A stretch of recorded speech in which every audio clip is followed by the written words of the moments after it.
Welcome to this edition of the B2B Engagement Podcast. I'm your host, Gavin Finn with K-On Interactive. Today, we're talking about evolving corporate traditions, innovation through people-centered culture. We're very privileged to have with us Jan Hegewald, who's head of sales and service for safety technology at Dräger. Jan, it's such a pleasure to have you with us today. Thank you, Gavin. Thank you for the invitation. I'm really glad to be here. And I'm looking forward to have a good podcast with you and with some interesting topics. And hopefully we can touch good things and interesting things for our listeners today. I'm sure we will. It's going to be an interesting topic for us because I think everybody is very interested in not only innovation and technology, but also how we bring a people-centered culture to the very core of our thinking. And perhaps we could get started a little bit, if you wouldn't mind telling us a little bit about yourself, your background, and your career path at Dräger. Yeah, of course. First of all, as you already mentioned, my name is Jan Hegewald, coming from Germany. I live in the west of Germany, near to Düsseldorf. The city is Krefeld. And I'm with Dräger more than 17 years now. Dräger is a family-driven company. We have two, let's say, huge segments where we are dealing in. On the one hand, we are acting in the hospital segments, so with medical equipment. And on the other hand, and the other big part is safety equipment, safety market, industry markets. So I'm responsible for sales and service and marketing for the safety segment in Germany. Maybe some additional things for my private life. I have two boys, Jonas and Paul, 7 and 12 years old, and brings me a lot of fun to do things with them together. And I like to go, for example, jogging, and I like to go out and meet some friends. So what we all do when we not work, that's maybe for the beginning, that's a bit of my life. Yeah. I think it's wonderful that you shared those things, is because when we are at work, people tend to think of us in one dimension. This is our job. And the management role that you have is addressed by you in a way that I think is very consistent with your private life. Obviously, you're very passionate about your boys, and you bring that to the role in your company. And I think this is part of why this topic is so important around people-centered culture. And that doesn't stop when you leave work, or it doesn't start when you go home. It's got to be part of who you are as a person, right? And I think in technical companies which make sophisticated products and solutions like you do, and who work in these high pressure fields, people think of this as an analytical process. This is something that's technical, but you have really shown that in order to be successful in these kinds of companies and in these kinds of roles, you have to understand people, and you have to work with people, and you have to nurture them in your career. So I'm very glad you gave us some background into who you are, and perhaps you'd share a little bit about your team. Is it a large team? What are the kinds of people who work on the team? What kinds of roles do they have? How diverse is it in terms of their functionality? So first of all, if we look from a customer perspective, so what we see is we have really different customers. On the one hand, we have a fire brigade, then we have an oil and gas company, a petrochemical company, maybe a small, medium-sized, family-driven company. And all these customers, they have different challenges with safety, working safety. On the one hand, maybe they need products who protect life, or maybe a product what can find dangerous gases or stuff like that. So all of these customers, they have different challenges to work safe. And this is important to understand, because that's the reason why we as Dräger has a bright portfolio of different products. So we have electronic driven products with a modern display where you have to do some settings. And on the other hand, we have easy to use products where you can protect yourself by using, for example, a helmet, a fire brigade helmet. And this is also, of course, an influence on the people we need to be successful. So we have engineers, we have salespeople, we have different kinds of marketing in our organization. And so it's a mixture of different people working together. And this is, for me, it's very positive. You have different characters, you have different kinds of thinking, you have different kinds of, let's say, of culture. And people come together and they work with different customers, a bright range of different products and services. And then you have, of course, different people who work in teams together. And to be maybe a bit more concrete, on the one hand, for example, when we go into the sales organization, we need a kind of hunters. We're looking for new customers, new fields of applications, or where we can maybe support our customers to work safe. And on the other hand, of course, we need some, let's say, farmers who think about, okay, we have customers, they do business and they have always the same challenges, and we serve them with high quality and always very reliable products and services. And if you bring, for example, it's only one example, these hunters together with these farmers, of course, they do want to, or they are looking for different targets. They are looking for different leadership styles. And in an organization, all this comes together. And in the end, of course, we need different targets, different methods, different tools to address all that needs also for our own people. And then finally to address the need of our customers. Yeah. And that's really cool. I like that. Yeah. Yeah, I think it's really important to be able to understand the diversity of the individuals, but also how that helps them in their role, and then also to offer a leadership style that's suited to their personality and suited to their motivations, Yeah. also consistent with what the organization needs. And as you do this, there are a couple of things that I heard, words that were very important. One of them was service. You service your customers. And this is very important because I think that's a mindset. It sounds like it's a very customer focused and customer driven philosophy. And perhaps you could describe a little bit more about Vision Zero. This is an important element of your company culture.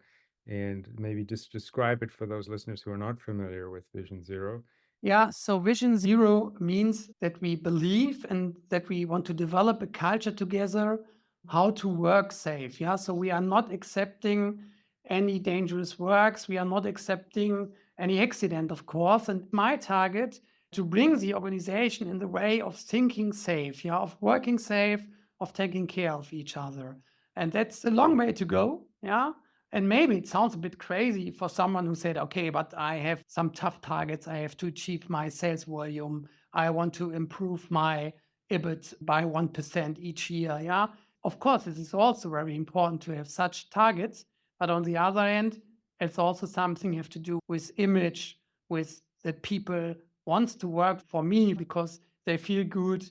They feel that the company takes care of me, and Vision Zero helps us really to develop this kind of thinking, to establish this kind of culture. It's very interesting because it's a culture around a mission to deliver to your customers, but also how to live within your own company as well. Yeah.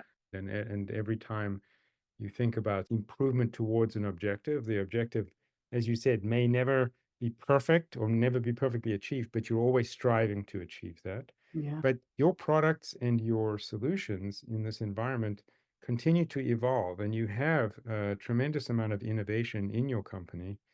And I'm interested in understanding your philosophy about this avoiding risk. In other words, how do you think about encouraging innovation while at the same time maintaining that high degree of expectation and standard when it comes to safety and risk tolerance? Yeah. First of all, I can tell you, even for us, it's really difficult with innovations. So I have not of course, I have a good feeling, but it's really difficult. And maybe one step back before I will answer your question. I would say, as a manager, how do I plan? How do I look into the future? And I learned that in my study, I start to create a 5-year midterm plan, something like a business plan. And in 5 years, I want to achieve, let's call it target A. Target A, and I have that sales volume. I want to achieve that market share. And maybe I want to launch 10 products, just an example. Yep. And then we start and we go on and we build up teams, we create action plans. And so like we normally work as a manager. And after 2, 3, 4 years, I already have a gut feeling, oh my God, I will miss my target. Maybe I'm a little bit above when it's good. Maybe sometimes I'm below. And then it's a kind of a rolling system. So we start again and we put it a bit higher or a bit lower. And so we always adapting, or we are always working with our targets. And it's a cone of possibilities. So we have different scenarios where we may end up in 5 years. Yeah. And coming now to the Vision Zero thing again. Vision Zero, it can be a good pillar because we always say it doesn't matter where we end up in 5 years. The Vision Zero thing, this is stable. Yeah. And now it comes to innovation. And even with innovation, we need this cone. Yeah. Because when we really start innovations, we are not sure where we end up. How does a new product really look like in 5 years? And how is, let's say, the ability, the price? What is the final customer application? So my saying is always, also from a management perspective, we must learn to be a bit more open with regards to long and midterm targets. Yeah. Mm. And of course, you can call it also agile, be more flexible in planning. But for me, it's very important to think in different scenarios in the cone of possibilities. And that's something what I really like. But of course, as a manager, it's hard to accept that because if you do not know today where you are in 5 years, it's sometimes difficult to accept. Yeah. So in that, you've given your organization and yourself sort of these ranges in which you're comfortable operating anywhere in those ranges, the cones. But you still have, I think, a tension between the pillar, as you've said, which I think is not compromised, which is safety and your goals towards zero incidents. And so, what do you do? How do you deal with people when you're encouraging them to be innovative and knowing, of course, that there's the inviolable principle of customer safety and your Vision Zero goals, but you want them to take risks, you want them to take chances. So Mhm. how do you work with your team when you're encouraging them to be innovation is all about trying new things and approaching problems in a different way. What do you do to encourage your teams to think that way? Yeah. Two things. First of all, I always say, you need to be a bit crazy. Yeah. So crazy thinking is allowed. Yeah. And also, from a management perspective, again, I always say to my management colleagues, okay, let's relax a bit. Yeah. Let's give people room to, let's say, try things out. Yeah. I always like to try things, fail fast. Yeah. Give room for innovation, give room for free thinking. And on the other hand, also give guidance. And I do not mean strong target setting. That's not a good idea from my perspective. So I really mean also from a management perspective, give moonshots. For example, we started a project 10 years ago, and the idea was to observe dangerous works. So you have a worker in an oil and gas company, and they are, let's say, welding something. Yeah, it's a hot work, so it can start to burn. So a person who stands next to the work, a safety watcher, and he observes this dangerous work. Yeah, and if there happens something, he will call the fire brigade or will take a fire extinguisher and will put out the fire. Yeah. And this is a traditional way. But thinking into the future, of course, there will be a lack of capacities, a lack of people who want to do that job. And the idea was, okay, we need to create a system with cameras, with communication system, without any cable, battery driven. And this was really a moonshot because all people said this is not possible. We cannot develop something like that because it is in a dangerous area. We need to have an proven device and it must be 8 hours available. So one shift, 8 hours. There must be a very stable network connections because we want to see what happened. And maybe the audio quality is bad because the environment is too loud. And all people, all engineers, all managers said this will not possible. But we said, okay, we want to do that. We want to be the first innovative company who will create such a system. And this was a moonshot, meaning to describe a solution, to describe a working method or a product, for example, where all people think in the beginning, this is really difficult to develop. Yeah. And so on the one hand, allow people to think a bit crazy, to try things out. And on the other hand, from a top perspective, also give moonshots, give guidance, that you want to achieve something in the far future, maybe in 10 years. Yeah, it also probably is inspirational for the people who are working on that team to know that they're trying to do something very difficult. Everybody recognizes this is not the day-to-day tasks that we normally work on. These are big challenges, and I'm sure that there's personal incentive to say, I'm interested, I'm challenged by working on difficult problems. And again, this is probably where you look at how to understand the different motivations of people on your team. And there are some people who really want to work on difficult problems, and your company offers them that opportunity as well. But you also, in many cases, have to respond to external events. The world changes, the external economy, the technology landscape, geopolitical situations. So, what are some of the things that have happened in the last, let's say, the pandemic or other things that might have changed the way you go to market, the way you work, the way you interact with customers? And what are some of the external forces or the macro forces that you've had to deal with in the last few years? And how have you changed as a result of one or two of those? Maybe it sounds a bit strange, but of course, the pandemic was really a bad thing, yeah. But before the pandemic starts, everybody would say, no, this will not happen in the world. It was unbelievable. And now, from my perspective, the acceptance that something can happen is, of course, higher now. And we need to build up organizations, structures, tools, governance, systems who are able to deal with such events, unpredictable events. Yeah, I think that's the right mindset because one of the things that we've done, your company is well over 100 years old.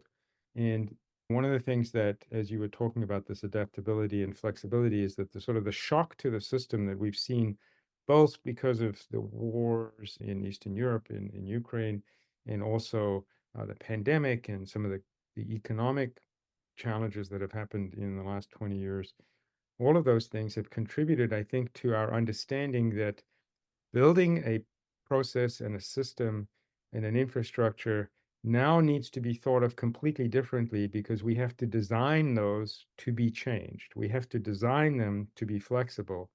Whereas in the past, a lot of the thinking was this works, we know it works, we're going to make it a very well established procedure and very hard to do something outside of that process. Mm. Whereas today, I think that thinking is all about designing our systems specifically to be changed because we know they're going to need to change. We don't know why, we don't know when, and we don't know how they're going to have to change, but we know they're going to have to change. Yeah. And I think that's a different mindset for leaders and managers today. Yeah. Yeah, absolutely. I agree. And also, maybe in former times, all people and myself, I said, okay, a manager must be tough, target orientated, clear decisions, clear communication, no failures, like somebody who have an answer to any question. This is, from my point of view, it changed also now, and there must be an acceptance also for employees, for working councils, for politicians, that even top managers have not an answer to any questions. Yeah. And that's also something to do with culture and with some more flexible and agile organizations and management style. And from my point of view, it's a good development when we talk about top management and management style. And Yeah. one thing also, I think, cannibalize yourself every day, cannibalize your own organization. Does your own organization reflect the needs of the customers? Do I have to adapt something? And every day, it's in every work of a manager, always to, let's say, really understand what do we need to observe customer needs. And if we fail, we have to change something. Yeah. Every day. It's everyday work. Yeah. I think that sort of ties things together very well because what you've talked about throughout this discussion is a strong tradition and history built around some core principles. And in your case, one of the core principles is safety, customer safety, our own team safety. But then being able to look at this from the perspective of, as you talked about, sort of these cones and ranges of possibilities, right? So it's not rigid, it's not fixed. And within that, the driving forces, from what I understand and how I take your discussion and your experience to heart, is it's built on working with people, treating them well, understanding who they are, what motivates them, what their skills, capabilities, and possibilities are, and focusing on what the customer needs are so that together we use that mission, which is safety, and in this case, Vision Zero is the framework around that for you. But we drive everything within that core mission, giving people the opportunity to take risks, to be innovative, and to recognize each person's personality, characteristics, and capabilities. And as a leader, to put those things together and recognize that diversity of thinking and capability as a strength so that you can adapt and change and constantly be questioning those methods and processes so that you are always able to change when necessary rather than just being rigid because that's the way you've done it in the past and that's what's been successful. And perhaps before we leave, if I've left anything out or if there's anything you'd like to share to encapsulate some of this philosophy in your experience, I think it would be wonderful if you would share that with our listeners. Ask people, what can I improve as a manager? And also with the cone of possibilities, really ask yourself and be open and be honest to yourself. Do you ever achieve your 5-year goal you give to yourself? And be honest to yourself. And I don't know the answer. I would guess not so many listeners from today. And this is really, I mean that with respect, yeah, because I was never able to achieve my 5-year target, yeah. It really be open to yourself. I think you've given us a lot to think about. And one of the ways to do this is you've given us all a challenge to be a little bit less strict with yourself and say that it's possibly not the requirement that you meet all of your 5-year goals, but the journey that you go on. And are we getting better? And are we learning? And are we making the world around us better in those 5 years? So I want to thank you very much for these lessons and the discussion. It's been really interesting and informative, and I'm sure our listeners will appreciate the benefits of your wisdom and your experience. Jan, thank you so much for joining us today. Thank you, Gavin. Thank you very much. My pleasure.